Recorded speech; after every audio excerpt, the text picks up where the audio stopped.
Live.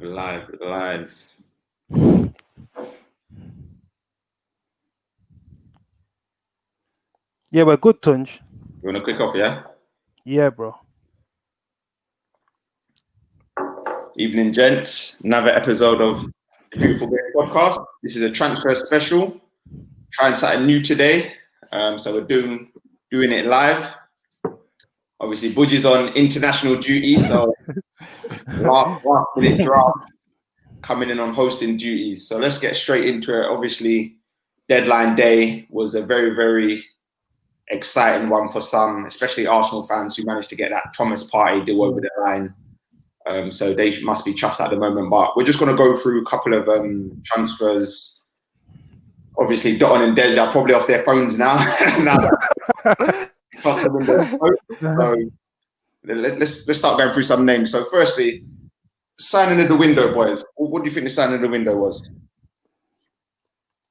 In terms of the ones that we covered, or just generally, Tunj? No. Generally, we'll go into the ones you covered in a bit, but generally, your signing of the window.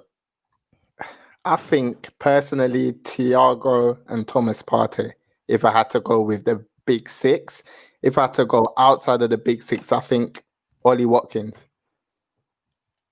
In my opinion, I'm gonna have to go for James Rodriguez. I think he's a franchise player. And, for a club like Everton to be able to attract him, like this is a guy that, dominated the 2014 World Cup. We've seen him at Real Madrid and Bayern Munich, and for Everton to somehow land him is mad. And we've already seen the start that they've made, or he's made 3 goals in 4 appearances, and only looks like it's going to get better. So yeah, I would have to say him. And outside the top 6, I have to say Eberechi Eze. I think he's a top talent. Obviously, he's been on the platform. We know him well. And he's someone that I expect his value to double within the next 12 months. He's that good, the body feints, the swivels, the turns, the way he just upsets defenders with his balance. It's mad, bro. So, yeah. I'm happy you said that, Des, because people say I'm biased. So I left De's name out of it. Obviously, we know that you guys were on a lot of news for this transfer window. Eberechi Eze being one of them. We also had news on, Ben Rama, Rico Henry, Lookman. You guys wrote some Lookman news as well. In terms of the actual transfers that you guys were very insightful for, like the Eberechi Eze or Lookman, what do you think, Eberechi Eze aside, what do you think was the best deal out of all of the deals that you actually covered personally as a platform? Personally, individually, because obviously we work together. We've got a different contacts. Yeah, you did your one. I think Rhian Brewster, was very proud as a platform to be able to have a lot of the inside scoop on what was happening. Obviously, Rhian's someone that's been on the platform as well, and he spoke to us about potentially breaking into that Liverpool team. He was very, very optimistic about, playing in the first team. And obviously, as the window transpired, it sort of became, obvious that he wasn't going to have a place at Liverpool. But I think the alarm bells from Rhian Brewster's camp started after the Salzburg friendly, when Brewster scored 2 goals. And after the game, Klopp sort of said, yeah, he's a good finisher, but maybe Rhian needs to work on different sides of his game. And I was speaking to his reps, and they were sort of saying, I'm not sure about those words for a 20-year-old kid. You're meant to be giving them encouragement. We've seen Phil Foden get a claim from Pep Guardiola saying he's worth 500 million euros, but those words weren't sort of forthcoming for Rhian Brewster. So do you think Brewster's confidence was knocked by the lack of faith potentially shown by Klopp? I think Tunj is human beings. This is a young boy, 20 years of age. He came on our platform. You saw the youngness in him, the freshness, and I just think Klopp could have done more to support Rhian. I mean, I was at the game, the Community Shield, and I was speaking to a very well-respected journalist, and he was baffled by Klopp's comments as well. So it's a shame that Rhian had to go, but I see him getting back to the top table soon. Just to go further into that deal, initially, the stances changed. I'm led to believe that Liverpool were initially looking for a loan, and his team thought that there was going to be a loan. But I think the club sort of thought, what's the point of us loaning him for a year? Why don't we find a home permanently for Rhian Brewster, and there was a lot of clubs in the mix. Sheffield United, Aston Villa, Crystal Palace were sniffing about. Obviously, Steve Parish came out and said that they weren't interested in signing him, sort of thing. So I think Chris Wilder sort of, showed his hand and said, this is a detailed plan of how we see you developing at Sheffield United. And obviously his team and his representatives were very happy with what they heard. But I think they were a bit left soured, I would say, by the way they were treated by Liverpool. The word that was used to describe the deal to me was it was like a business transaction. There was no human connection. It was like, it's kind of frozen out. We didn't see him play, towards the end of the friendlies, Carabao Cup against Lincoln. It could have been probably handled better by the club. And I think if his reps want to come out and make a statement about that later, they probably will. But yeah, there was a bit of sour taste. Doc, your personal transfer that you covered mainly? I would say Eberici Eze. I know you said we can't suggest that one, but I just think like on a personal note, we just absolutely nailed that transfer. And yes, it was interesting because there was a lot of interest in Eberici Eze. West Brom were there at the table. Crystal Palace were leading the chase. I think West Ham showed some interest. But I think the reason why Eberici Eze ended up Crystal Palace was because that deal was too far down the line. There was so much groundwork. Crystal Palace actually made a move for Eze in January. And one of the key things was that he wanted to stay in South London. And obviously he's got that dream. My understanding is that it was a total agreement of 20 million all in, 15 plus 5. And yeah, I think he's going to take to the Premier League like a duck to water. He's had a few games and he started off a bit decent, but he's going to get better once he settles into the Prem. And I just feel that partnership with him and Wilfred Zaha going forward is going to be devastating for Crystal Palace. Brilliant.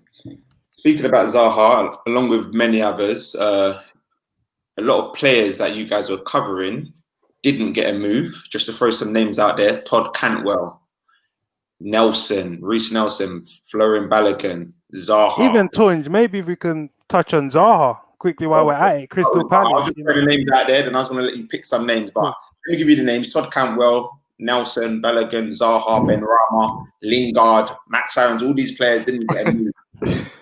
Let's start with Zaha. Why didn't the move materialize? I think it's the simple factor of the price tag. He's made it overtly clear that he wants to leave the club. Palace have said to him, okay, you can leave the club, but your price needs to be matched, and that's around 50 to 60 million pounds. Everton showed interest early on in the transfer window before they went on their spree of signing James Rodriguez, Doucouré, Allen as well. And, there was talk of there being some interest from Arsenal, but that was described to me as rubbish. Like, the problem with Wilf, when I speak to people around him, they sort of say, like, he knows he's the best player at Crystal Palace. He wants to go to a team where he's the 5th or 6th best player in the team so he can reach his potential. At Palace, he sort of feels that his potential is being capped. So he wants to get that move to a European club to be able to show his talents. And I'm also aware that in the last 18 months, there was a massive offer from China, but he turned it down because he wants to pursue his dream of playing in the Champions League or playing in Europe. But I think no club, especially during this pandemic, the financial black hole, can justify spending 50 to 60 million on a player that's soon going to turn 28. So unfortunately, it was stuck. So that's what I was about to say. He's eventually, would you say he's stuck? Pretty much, but you're playing for your club. Crystal Palace, are we going to describe that as stuck? I'm not too sure, but a few weeks ago, I called up with an FA registered intermediary that I trust, and he said, listen, Wilfred Zaha, he knows he's staying. He's told his teammates he's staying, and he's ready to crack on with this season. And we've seen the way he started the season. He's been absolutely terrific. So yes, he is stuck, but he's the one that signed the contract, and that leads to a whole big debate of him, signing that contract that he wasn't aware of with the terms, and now he's stuck at Crystal Palace. Just finishing on Zaha before we move on. He's already been at United. Arsenal opted to sign Pepe. Liverpool probably won't go for him. Spurs and Everton has been hearsay. Who can he actually join if he were to move? There was rumours that emanated from Ed Aarons yesterday that if Thomas Partey joins Arsenal, maybe Atletico Madrid might make a late move for Wilfred Zaha. But I think that's what he would need to be looking at, going abroad. Zaha's only chance of playing Champions League football going abroad. It's not going to be any of the big six, effectively. Yeah, I think there was talks of Borussia Dortmund as well, Dej. If maybe there was Sancho another. left. I guess a Borussia Dortmund or maybe going Italy, because I don't think any of the Premier League teams are going to come in for him anymore. But then the foreign teams, they don't have money. They don't have that sort of money. But maybe they'll get a better problem. Maybe they'll get a better price because it's not a Premier League team. But again, they're looking at it. Do I want to invest 50 to 60 mil in a 27-year-old? Some people are probably thinking I can go for younger, and that's the problem Wilfred Zaha has at the moment. Fair play. We've got another exciting name, Ben Rama. Why didn't the move happen? Well, the move hasn't happened, but he's got 10 more days to get this move because the EFL to the Premier League window is still open. From what I've been told, the feeling at Brentford is that they expect someone to make a bid for Ben Rama. He's their best player. Brentford were prepared to lose Ollie Watkins and Ben Rama this summer. No one else.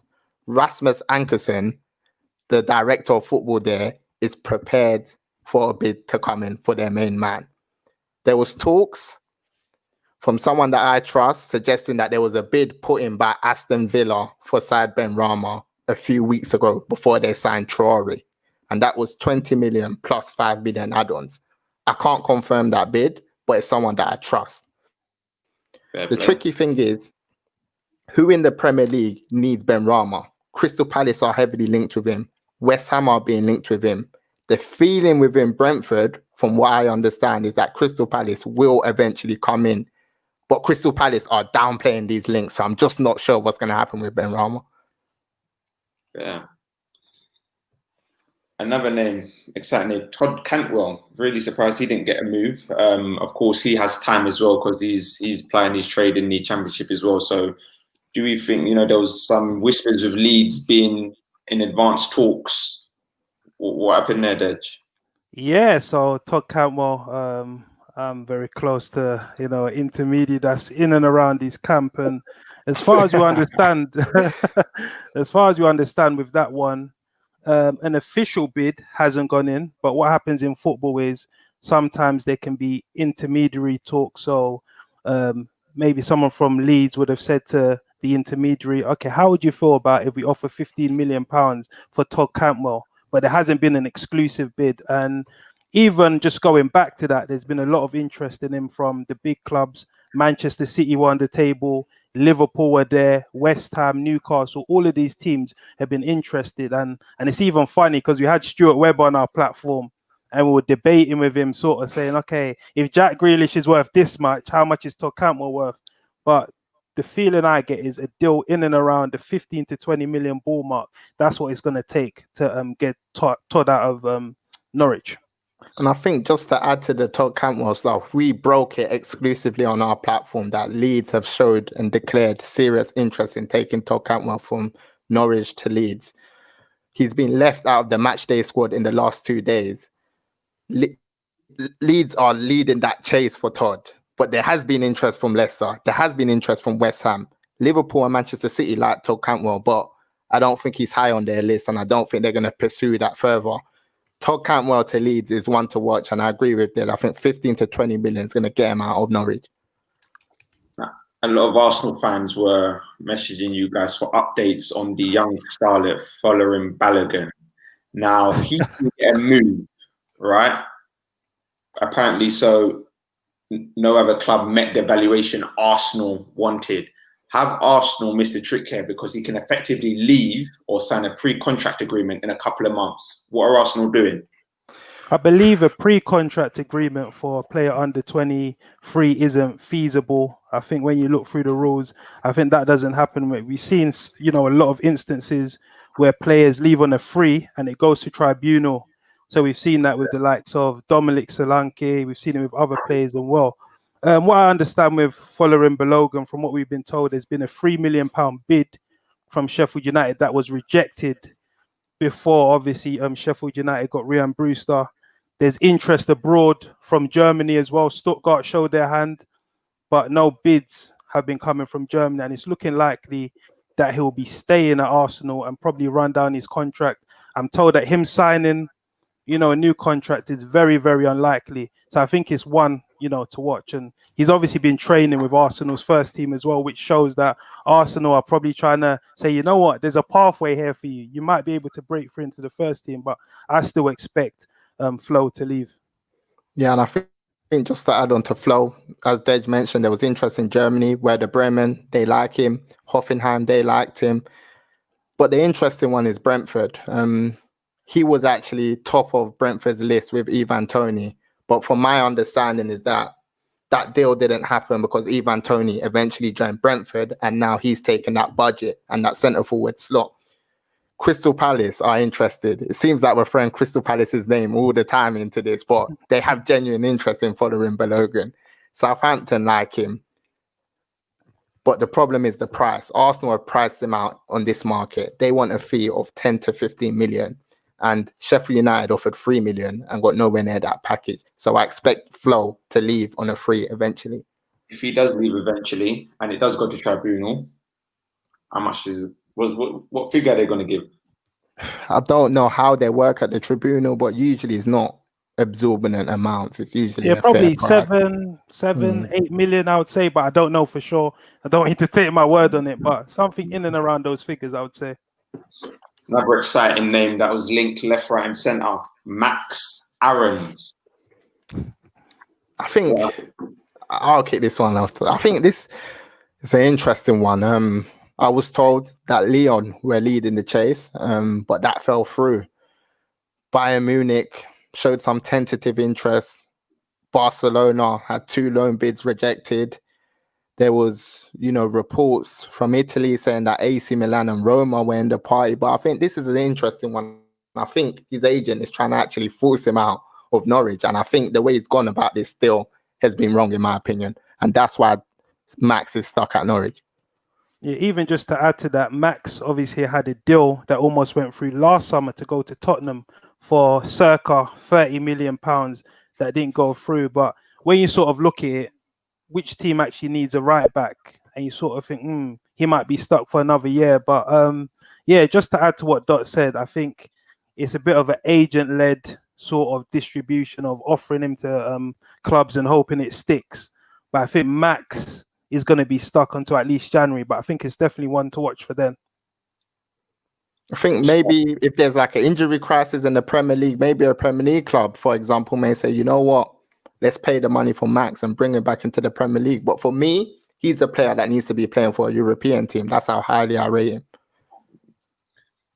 So we saw United do some shrewd deadline day business, brought in Cavani, amongst others.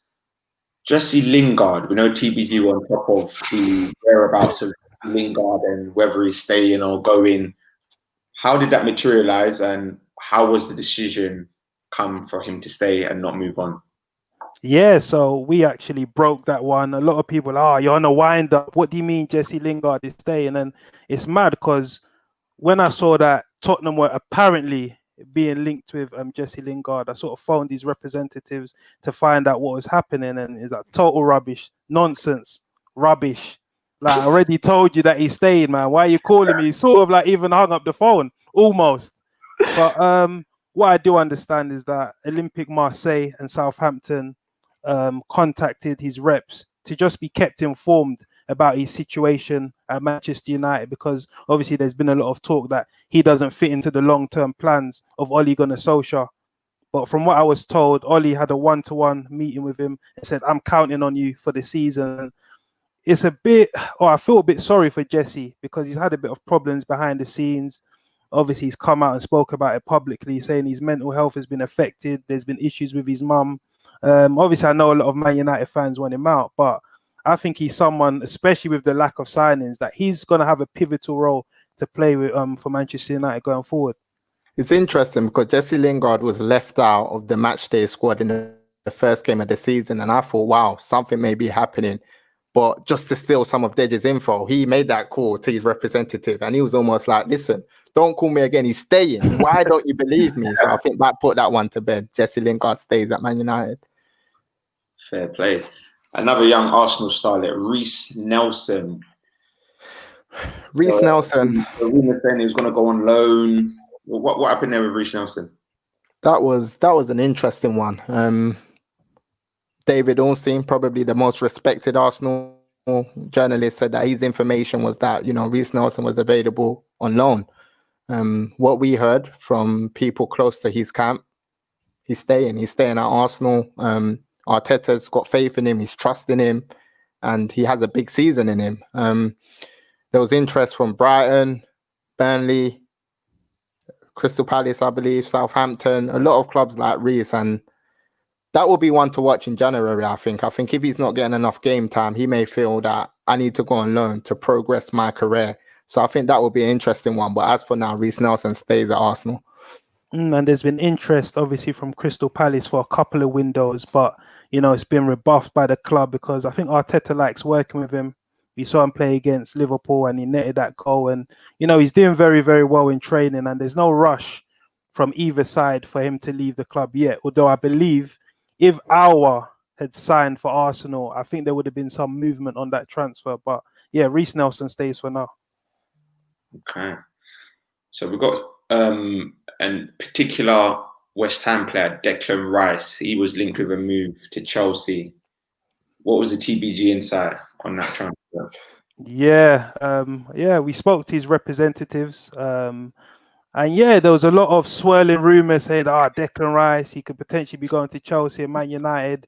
But from what I was told, this was a non-starter for this window, especially after the furore that happened at West Ham, after they sold Grady Diangana. The fans were almost tearing away the Olympic Stadium. And if they sold Declan Rice, there would have been anarchy because he's like pivotal to their hopes. But I think that's definitely one to watch for next summer with him potentially going to Chelsea.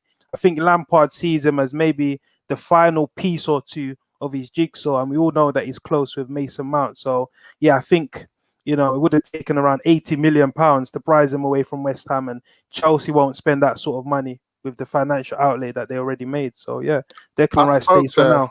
I spoke to someone close to that deal, and they said absolutely no chance he's leaving, and that was that.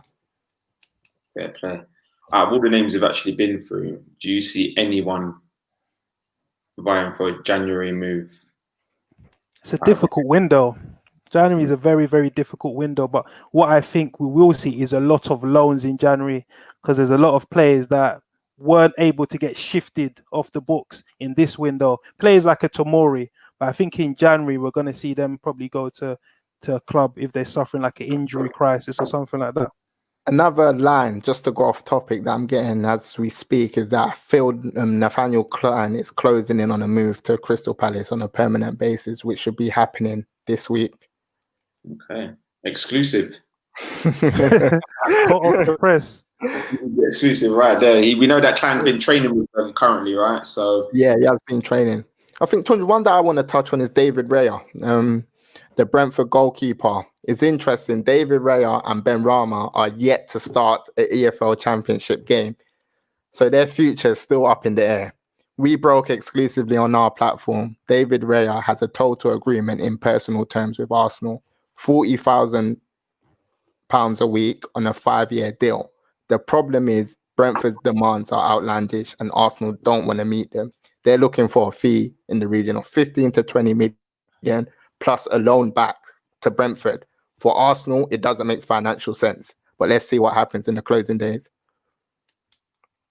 There was one more name that I just wanted to touch base on as well. That's Rudiger. Chelsea centre. We've seen him not play many games. What's going on with Rudiger, guys? Yeah, it's been a tricky one, a weird one, because Antonio Rudiger, he's a defender of international pedigree. Obviously was signed from Roma. But yeah, he sort of found himself out of favour under Frank Lampard, and I was sort of messaging his intermediary throughout transfer deadline day, asking what's going on, and he was sort of saying, yeah, we don't know yet. He could stay, and that was the line throughout the evening. Obviously, I know Tottenham showed loan interest. I know Chelsea weren't interested in entertaining that They don't want to sell to a direct rival or loan to a direct rival. West Ham showed interest. I know PSG showed interest as well, and AC Milan. So the feeling is that he's going to remain professional. He's calm. He's not going to agitate. He's not going to disrupt the camp. And I think that was showed by his tweet, supporting the team, saying, yeah, congratulations, well done, lad. So that's one to watch maybe for January, but don't even be surprised if maybe he's reintegrated into the team, because he's not the sort of character that's going to, down tools and throw a straw. Great.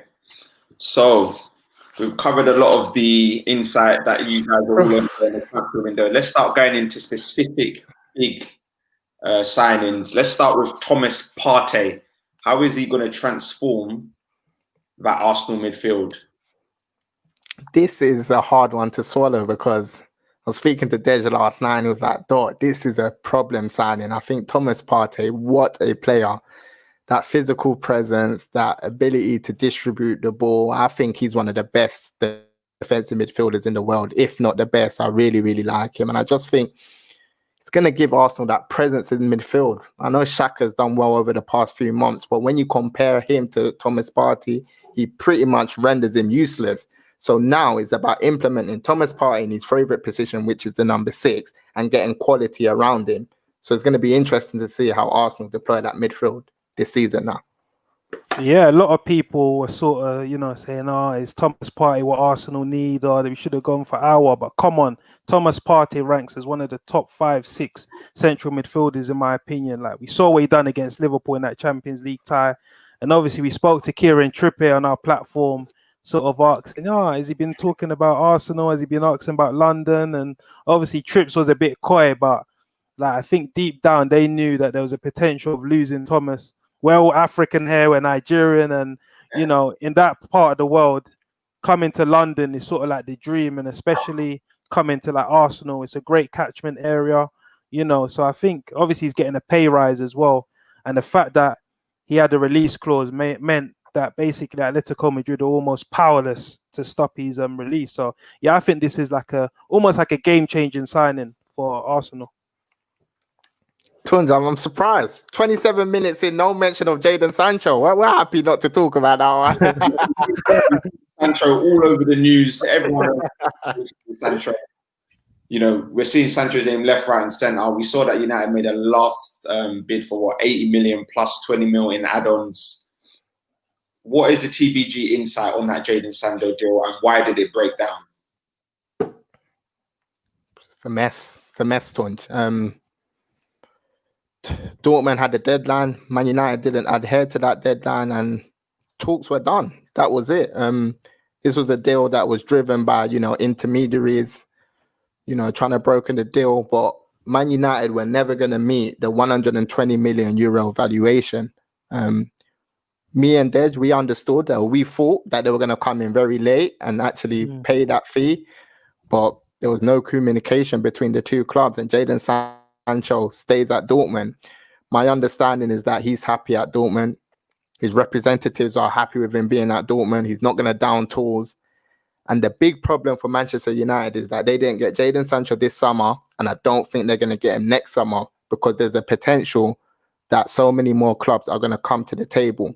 My understanding is that Liverpool have been asked to keep abreast of this situation. Real Madrid, Barcelona, once they recover from this coronavirus pandemic, they're going to put their seats at the table. Manchester City, they've always had a long-standing interest in Jadon Sancho. So next summer, there's going to be like a raffle for him. So I don't see him going Man United anymore. If he was actually going to pay more than Manchester United, we saw that. I think this is a player that his value and his trajectory is only up. Like, teams will even pay more for him, I reckon, once everyone finances recovers. But yeah, just going back to the deal, obviously the deal was led by Marco Lichtensteiner, Steven Lichtensteiner's brother, and obviously Sancho's representatives from EPG. Marco is someone that's been used by Dortmund in the past to negotiate Aubameyang's deal, Ousmane Dembele's deal to Barcelona as well. So that's not unusual. But I think the way Manchester United handled it, very unprofessionally, very amateurish. for a club to set their stall out and say, Jadon Sancho, you're my number one transfer target of the window, and not, deliver it, is shocking. And I think their stock has fallen. But I think Jadon Sancho, again, he's in a team of Dortmund challenging for the title. You're playing with Haaland, you're playing with Bellingham, people that are on the upward curve. At Manchester United, it's a bit of a destabilized project. So I don't think he'll be upset about staying. So I think definitely he'll be leaving next year, as Marco Reus has already said. And I think the thing is, Jadon Sancho had a gentleman's agreement with Dortmund and Manchester United. If Man United activate the 120 million euro fee, he joins Man United. He had personal terms agreed. Agent fees were never a problem. I know a lot of reports came out a few weeks ago saying agent fees have been cleared, but that was never a problem. And the thing is about the Jadon Sancho deal, he's now baffled by Manchester United. If you wanted me so badly, why didn't you come and get me? So now he's going to be thinking, hold on, I can do better. Fair play. And what's your take on the signing of Edison Cavani for United? I think it's a good signing, but I think it's a signing Manchester United made to kind of pull the wool over the fans' eyes. Why is Edison Cavani only being mentioned on transfer deadline day or the days leading up to it? Why wasn't there a name that was mentioned 2-3 months ago? For me, it smacks of a scattergun approach, no preparation, poor planning. Do I think he adds to the Manchester United squad? Yeah. I think Rashford, Martial, Greenwood can definitely learn from him, but it's definitely like a left field move and something used to probably distract from the mess that's actually going on at Manchester United. Fair play. So we're going to go into Liverpool now. Obviously, they bought Thiago, Jota, brought in a new left back as well. Of course, everyone saw the hammering they received, 7-2. Why did Liverpool not get another centre back? Because we can see we've got Van Dijk, Gomez, and Matip are injury prone. Why did Liverpool not shop for another centre back? I don't think that 7-2 is about not getting another centre back. I just think Liverpool lost the principles of what made them so good, and that's working hard, treating every game as equal, doing the basics, making sure that the mentality is correct. And I think none of that was present. The only players that can hold their heads up high was probably Andrew Robertson, that he tried, he showed heart, and Mo Salah that scored the 2 goals. But the rest of them, it was absolutely pathetic, and that's not the standard we expect from Liverpool. I think MK has been asking for this one. This one's been heavily influenced by MK. He's been getting on to us throughout the day. But my simple thing is every team can have off night. During this COVID period, 2020 has been a weird year. We're going to continue to see some strange results. And another thing that's not been mentioned enough is the fact that Mane was missing with COVID. Thiago was missing. Liverpool's best goalkeeper, Alisson, was missing. And, the way Aston Villa play on those transitions, playing it into the space, Alisson's a keeper that's got that sixth sense. He will come out and sweep up. With Adrian, he didn't know whether to stick or twist. And, we saw Aston Villa, put Liverpool to the sword, Grealish, Barkley. But I think that's an anomaly. Like, Liverpool still win the league. And I think Liverpool win the league by 10 points or more. So if anything doesn't happen or like that, come and clip this out and come for me. But I think Liverpool win the league. So do you think the fact that there's no fans at the moment, we're seeing all of these crazy results due to the fact that there's no fan pressure getting onto the players back and they can play more freely? Hence, you're seeing 6-1 Spurs United. When do Spurs ever beat, United 6-1? We saw Man City lose 5-2 to Leicester. We saw Liverpool lose 7-2 to Aston Villa. Is the burden of the fans not being there allowing some of these teams to play more freely, and for some of the bigger teams, if they're not ready for the step up of the smaller teams being released of the burden, they get caught cold? Yeah, I think so. I think it's interesting because I said this on another podcast, shout out the Zone podcast, and I was just thinking that so much players are just playing with so much confidence and no fair factor of making a mistake. I mean, the way Aston Villa just didn't stop attacking, they were relentless. They just kept penetrating. And I think what people need to understand is that as players, if you miss one chance and the crowd are like, oh, you should have scored, your confidence can go. And I've spoken to a few players in the game and they've said, you know what? We miss the fans, but not having the fans has made us be able to express ourselves because it just feels like a training session. And teams need to adapt to this because it's going to be here for, the foreseeable future. A team that we didn't go too much into, Everton, sitting pretty at the top of the table, 4 games, 4 wins, Calvert-Lewin on fire, James Rodriguez on fire. They done some very good business. Where do you think Everton will end up this season, and how much of more of an influence throughout the season do you think these transfers will make? Because we've seen they've started and they've been business at the moment. For me, Everton, they won the transfer window, in my opinion. They strengthened everywhere they needed to strengthen. And as I mentioned on Sky, big credit goes to Farhad Moshiri, Marcel Brands, and Carlo Ancelotti, who can now attract those players. Everton have been a team that have normally thrown money at situations and hope it sticks.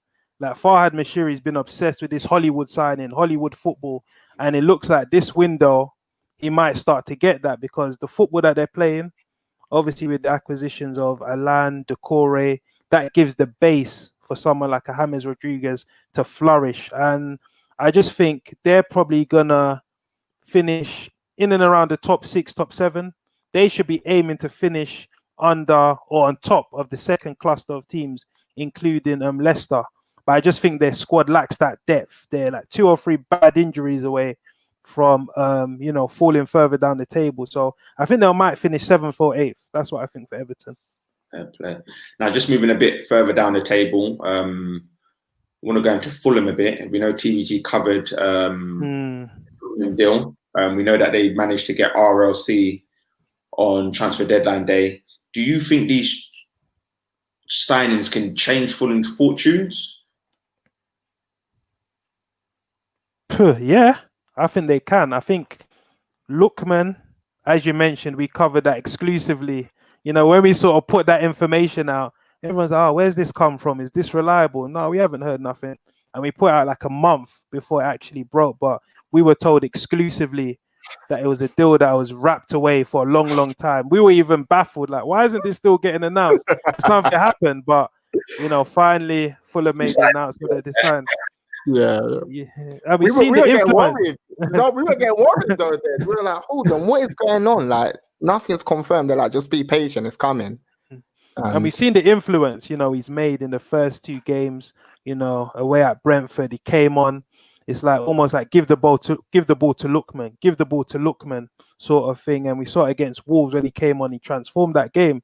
Like they couldn't get near him, and yeah, it's good to see him back in the Premier League. Loan from Leipzig.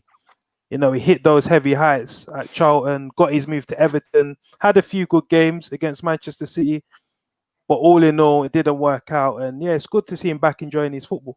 Do you feel that he's come back to the Premier League with a point to prove?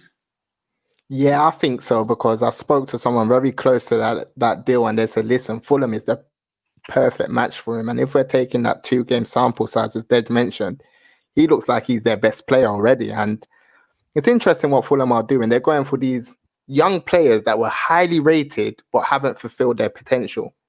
So they've got Ruben Loftus-Cheek, they've got Ademola Lookman, they've got Tosin Adarabioyo that came in as well.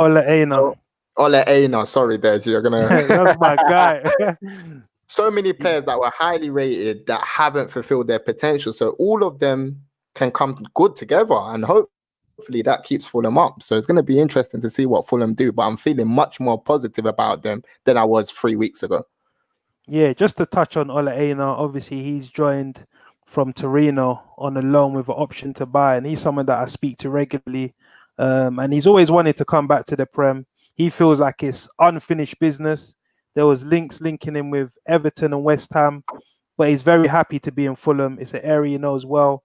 He's got a residence in and around the area, so it makes sense for him to be back in the UK. And he's sort of happy with the way things are progressing. And he said that his manager was happy after that 1-0 defeat. After, getting hammered, they sort of stemmed the flow and went back to basics. And it was a credible performance. So onwards and upwards for Fulham. And, who knows what could happen, because they've made some very, very good transfer signings. So in terms of, we've covered most of the transfers that TBG had insight on. Diangana was another one. The Diangana one, we know Yeah. West Brom on loan. West Ham wanted him back. Nolan went up in that draw. What happened there? Yeah, it was a West Brom permanent deal. That one was a crazy one because he actually went back to pre-season and like all of the players thought, yeah, this is your year, you're gonna stay. But I think Moyes told him that he wants to have that period to sort of assess his playing staff because they're heavily stocked with wingers. Yarmolenko, Lanzini can play there. Felipe Anderson can play there. So it's a heavily stocked. So he sort of said, okay, I'm going to sort of look at you guys, analyze and assess. Then I'm going to make my decision. But what actually happened was he was the only one that attracted the offer. So West Ham are thinking, like we need money to reinvest and strengthen the squad. So you're the only player that had an offer that was attracted for them. So we're going to do a deal. I know for a fact there was interest abroad from Club Brugge. Ajax were interested in him. Fulham wanted to sign him. Leeds wanted to sign him. But Dean Garner's the type of player that he's kind of shy. He wants to feel loved. And he sort of felt that love wasn't going to come at West Ham. He wasn't going to play regularly. And obviously playing under Slaven Bilic at West Brom, that, was a safe option because he knows he's going to play. And, the start that he's made has been testament to that. We saw his goal against Everton. Like, he is a wing wizard, very tricky, very silky, and he's going to do well. Speaking of Club Brugge, very quickly, Bright Asai Samuel at QPR. We get a lot of questions about his future. What's happening? QPR fans are panicking. It's interesting. Club Brugge had a severe interest in Bright Asai Samuel. They had a bid accepted, but the problem is the player wants to stay in London. He wants to stay in England, should I say. A lot of Crystal Palace fans are asking, are we going in for Bright? My understanding is that Crystal Palace have no interest, but I think that could be one to watch in the latter days of the domestic window. And also adding another one that we've got insight into is Rico Henry. I speak to his intermediary, and there is interest abroad from PSV and AC Milan, who actually made inquiries to Brentford, but those were sort of rebuffed as I think Brentford set out their quota. Okay, we're going to lose Ben Rama and Ollie Watkins, but we can't afford to lose Rico Henry. And he's been a player that's attracted domestic interest from the likes of West Brom, Aston Villa, Brighton. But I've been told that those teams need to sell before they can buy. And that's one that might happen later on in the window. But the longer we drag across, it's looking more and more unlikely. So for now, Rico Henry, who's been dubbed the next Ashley Cole, looks likely to stay. My information was that Ben Rama leaves, Ollie Watkins leaves, no other players leave, because if Rico Henry leaves, David Raya will want to leave, Josh De Silva will want to leave, and Boma will want to leave. So Brentford are not losing Rico Henry in this window. I've been told, obviously I speak to the intermediate, it's something that could happen. It's not impossible, but it could happen. If a team, and I sort of spoke about what's that sort of figure that will, make Brentford sort of consider it. And it's sort of 8 figures, in and around that 8 figures mark. I swear you Brentford got some abuse for that when you put that on Twitter. Yeah, man. But social media, isn't it? Like it's all fun and games. I don't take it seriously. But I think plucking out any number. No, but I've been told reliably, very, very good information. My trusted source, isn't it? That it will take around in and around those 8-figure marks for actually Brentford to get rid. And when you look at the way the teams have started that interested in him, they've started well. Aston Villa, Brighton, teams like that. West Ham have now got Masuaku in the team. So it's probably increasingly unlikely, but it's sort of one to watch because he does want to play in the Premier League. So just in the interest of time, were there any names that you guys had insight on, but it weren't enough or solid enough to put the information out there? Yeah, you always you hear names. I heard Ben Godfrey is going to move 100%, but I didn't know if the information was correct. And Ben Godfrey did leave, but you're going to have those things happen. Just trying to think off the top of my head. Edge. I've got one that we haven't spoken about that we're very, very close to. Jordan Ibe, he's someone that came onto our platform. We spoke to him about his time at Bournemouth. Obviously, he's gone to Derby now to, resurrect his career. And obviously, we broke that. We broke that on our platform. I spoke to his intermediary. He's got a very, very good team around him. And I understand that Watford were interested. Norwich were interested. Nottingham Forest were interested. And he chose Derby because he remembered those fruitful times that he had on loan from Liverpool, and he thought that would be the best place for him to continue his journey. And there was interest aboard from Mainz and Werder Bremen, but he always favoured, staying in the UK because he's got a young family here and he didn't want to, go abroad. But I think it's a good move for him. Derby are ambitious under, Mel Morris. They've got Wayne Rooney. They've made some shrewd acquisitions and they're a young club on an upwards trajectory. So from everyone in TBG, we're hoping that Jordan Ibe gets his career back on track and gets back to those top levels. I think another interesting line was Danny Welbeck. We were told by FA registered intermediary that, look, Watford are trying to get rid of Welbeck. And what happened on the last day of the window? He actually left Watford. So that's going to be an interesting one to see how that one develops. Another one was, it's come out of my head. Yeah, even Saido Berahino, he's gone to a second division club in France. Obviously, he was playing in Belgium. There was reports about him being, linked to Serie A clubs, but he's gone to France to get his career back on track. And obviously, we wish him well because he's someone that was being, compared to Harry Kane, even at the under-21s, people are saying he's actually better than Kane. So hopefully he gets his career back on track because since he left West Brom, it's sort of been, a downward trajectory. But yeah, he's got time to resurrect his career. And I think last one, sorry, Tony, I think the expectation for Berahino pre-pandemic was him to get a move into the Championship, but now the pandemic struck and that kind of tempered their expectation.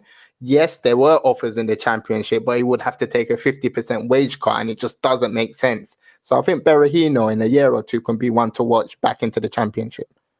Yeah, Watford and Norwich, showed their hand and they were interested. But as Dot said, EFL, especially with the cap now, they're going to have to watch their budgets. Pandemic, EFL clubs already make losses. And, Berahino would have to take a 50% pay cut, which wasn't deemed worthwhile. So that's one that could be revisited because I know he's gone on loan. So maybe that's been bared in mind. You know what? Go on loan, play football, bang in the goals. Then, maybe next year you can get your big move. Another one to just throw out there very quickly. Sorry, Tony. Danny Simpson. He's left Huddersfield. He's talking to clubs. I've got a very, very good relationship with him. So I expect there to be movement soon on that one. What's happening with the future of Jack Wilshere? Oh, that's a difficult one to decide. I mean, it's fresh, it's hot off the press that West Ham have obviously terminated his contract. He was another player that came out after Grady Diangana was sold and sort of said it was a joke of a decision. He hasn't been playing. It's crazy because I always say I remember playing against him as a 15-year-old in a night tournament, and I swear this boy was the best thing you've ever seen. And now his career's sort of been left in ruins. Like, where does he go? I know there was a joke on Twitter with Hitchin Town FC that he's going to go and train with them, but Jack Wilshere is better than that. But it just seems his career's petering out. And I actually spoke to one of his representatives a few weeks ago, but it wasn't actually about Jack. So it seems I'm going to have to get back on that phone and find out what's happening. We know, Ed, you had that exclusive breathtaking live with Lyle Taylor. Yeah. He ended up going to Forest. Yeah.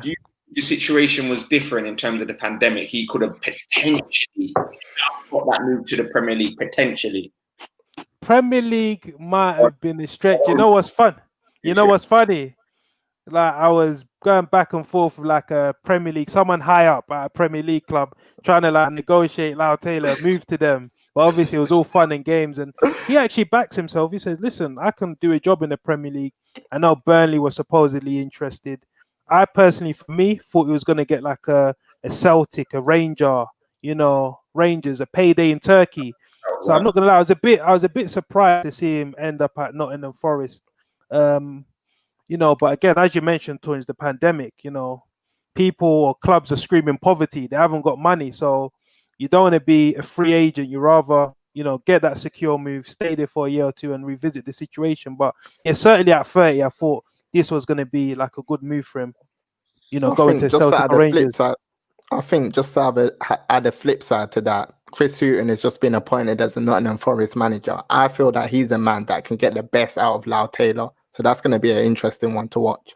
Nottingham Forest have got a good strike force. Grabban is very, very proven at championship level. I believe if you pair Lewis Grabban and Lau Taylor together, that's a devastating partnership that can potentially get promotion to the Premier League. Last but not least, I see someone up in the comments saying he's sad that Brewster's left Liverpool.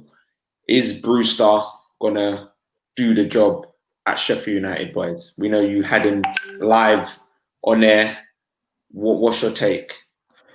The Brewster situation is a strange one because Liverpool do have that 3-year option to exercise a buyback clause.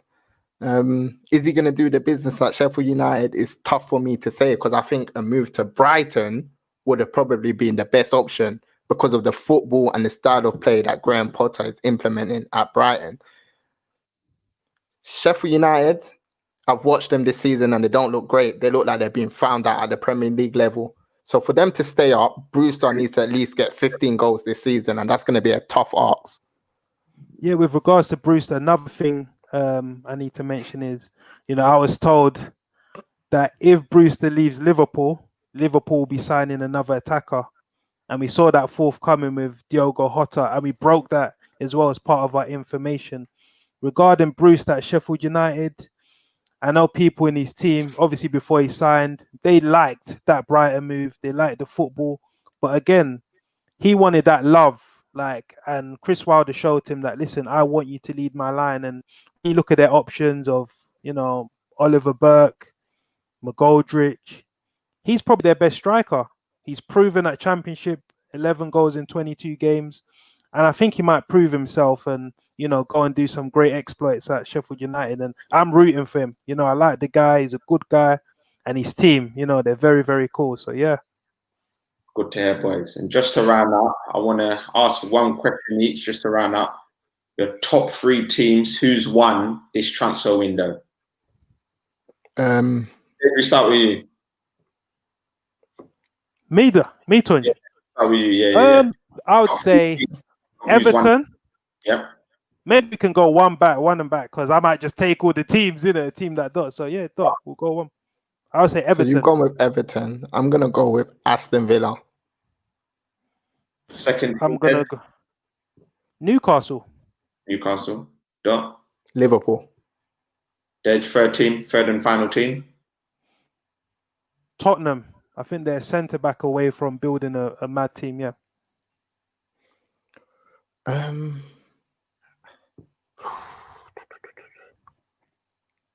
It's tough. My mind is telling me to say Chelsea, but I'm not convinced by Chelsea's business. So I'm going to go with Arsenal. I'm surprised none of you said Chelsea. I'm going to go with Arsenal. I think that Thomas Partey signing is a game-changing one. Yeah, to get Chelsea a world-class midfielder.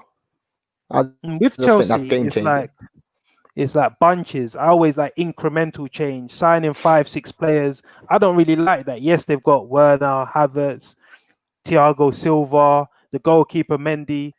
But in my opinion, it's too much, and that dampens the morale. It changes the dynamic. It puts pressure on the manager. I don't like it. I'm not happy that they say Chelsea. I'm reading the comments and saying Gabriel Balatua. Yeah, they've done the business on paper, but in terms of dynamics, whether it's gonna, I'm not sure yet. The jury's still out. I'm not gonna sit here and say Chelsea have done the best business until I see it in terms of results. First of all, Frank Lampard, how is he going to implement these new signings into that Chelsea team? We've seen Havertz play out of position. We've seen Timo Werner. It seems like they just sign players for the sake of signing players. Until I see them in a structured formation, that's when I can make my judgment of Chelsea. There you go, Chelsea fans. You've heard it fresh from TBG. On paper, yes. But how it's going to work is yet to be decided. Boys, anything else? Because I think we've covered it all. Yeah, that was smash the like button. That. Smash the like button if you enjoyed it.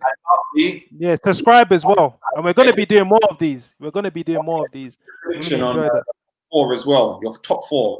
What is the top 4 going to be this season? Liverpool, Manchester City. I think Tottenham will be in the top 4. And I think that I'm more believing in Arteta. but I think it's going to be a shootout between Chelsea and Arsenal. Okay. Dots, your top 4 this season, please. Tough. Liverpool, Man City,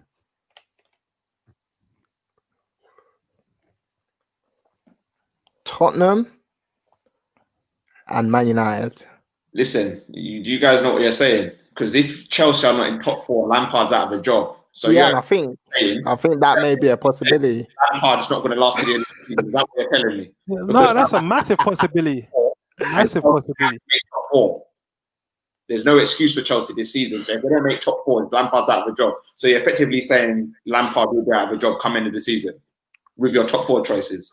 It's tough. We're just, I said it's a shootout. That last position. I think Arsenal, Chelsea could go either way because that team could click, Liverpool, Man City.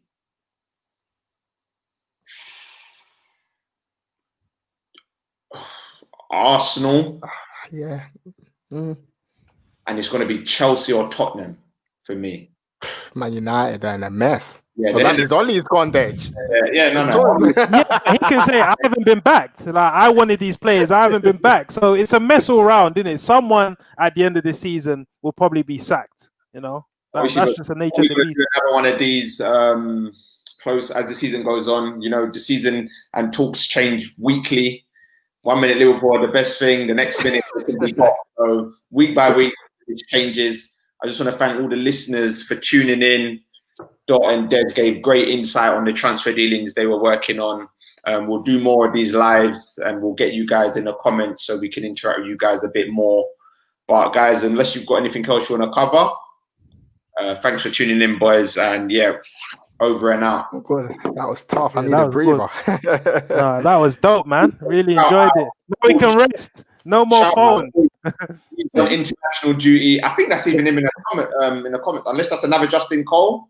But he's on international duty, so I came to step in. But Pleasure. Peace. Love.